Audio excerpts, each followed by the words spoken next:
آج کا لطیفہ۔ ایک بچے نے اپنی ماں سے پاکستان کا جھنڈا خریدنے کی فرمائش کی۔ ماں نے دکاندار سے جھنڈا دکھانے کے لیے کہا۔ اس نے جھنڈا دکھایا تو وہ بولی، کسی اور رنگ میں دکھاؤ۔ ہاسٹل میں رہنے والے ایک دوست نے دوسرے سے پوچھا، کیا بات ہے، تم بہت پریشان ہو؟ دوسرے نے جواب دیا، کیا بتاؤں یار، میں نے گھر والوں کو خط لکھا تھا کہ ٹیبل لیمپ خریدنے کے لیے 500 روپے بھیج دیں۔ انہوں نے ٹیبل لیمپ بھیج دیا۔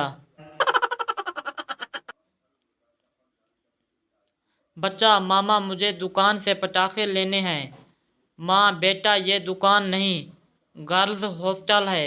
بچہ، مگر پاپا تو کل اپنے دوست کو بتا رہے تھے کہ شہر کے سارے پٹاخے یہاں ہوتے ہیں۔ استاد، بھینس کی کتنی ٹانگیں ہوتی ہیں؟ شاگرد، سر یہ تو کوئی بے وقوف بھی بتا دے گا۔ استاد، اسی لیے تو تم سے پوچھ رہا ہوں۔ ایک شخص، یہ لڑکا تمہارا کیا لگتا ہے؟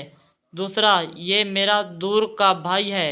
پہلا، دور کے بھائی سے تمہاری کیا مراد ہے؟ دوسرا، میرے اور اس کے درمیان 10 بھائیوں کا فاصلہ ہے۔